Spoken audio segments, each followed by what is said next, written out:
بسم اللہ الرحمن الرحیم۔ تو آج کے اس ویڈیو میں ہم بات کریں گے جسٹس یحییٰ افریدی کے اٹھائے گئے 3 بڑے اقدامات۔ تو جس تقسیم کا آغاز قاضی فائز عیسیٰ صاحب نے کیا تھا وہ اس حد تک بڑھ چکی ہے کہ اب پاکستان کے سپریم کورٹ، ہائی کورٹ اور مجموعی عدلیہ میں ایک بدترین انتشار پایا جا رہا ہے۔ اس انتشار کو ختم کرنے کے لیے جسٹس یحییٰ افریدی نے اٹھایا ہے سب سے بڑا پہلا قدم۔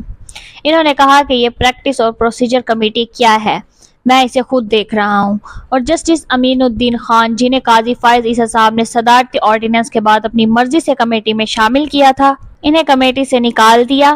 اور جسٹس یحییٰ افریدی صاحب نے جو نئی کمیٹی بنائی ہے اس میں سب سے پہلے نمبر پر ہیں جسٹس یحییٰ افریدی خود پاکستان کے چیف جسٹس، اس کے بعد دوسرے نمبر پر جسٹس منصور علی شاہ اور تیسرے نمبر پر جسٹس منیب اختر کو رکھا گیا ہے۔ اس انتشار کی سب سے بڑی وجہ ہے صدارتی آرڈیننس۔ آپ کو بتائیں قاضی فائز عیسیٰ کے دور میں ان دونوں ججز کا یہ اعتراض تھا کہ فل کورٹ میٹنگ بلائی جائے اور یہ فیصلہ کیا جائے کہ صدارتی آرڈیننس غلط انداز میں منظور کیا گیا ہے، اور اس میں بدنیتی شامل تھی، جس کے بعد قاضی فائز عیسیٰ صاحب نے فوری طور پر اپنی مرضی سے ایک پریکٹس اور پروسیجر کمیٹی بنا دی اور اپنی مرضی سے منیب اختر صاحب کو باہر نکال دیا، جبکہ جسٹس منصور علی شاہ خود ہی چلے گئے۔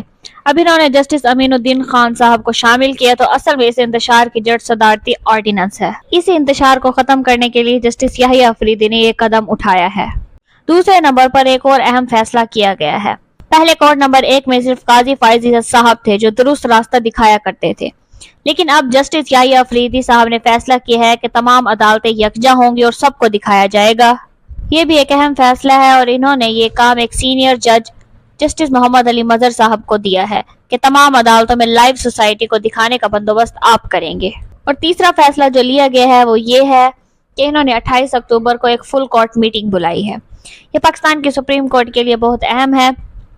30 چیف جسٹس آف پاکستان میں سے ایک چیف جسٹس یحییٰ افریدی صاحب ہیں۔ ان کے آنے کے بعد قاضی فائز عیسیٰ صاحب کافی عرصے سے فل کورٹ میٹنگ سے بچنے کی کوشش کر رہے تھے۔ جسٹس یحییٰ افریدی صاحب کے لیے یہ ایک بہت اہم ہے کہ وہ عدالت میں موجود تقسیم کو ختم کریں، تو انہوں نے فوری طور پر 28 اکتوبر پیر کے دن فل کورٹ میٹنگ بلائی ہے۔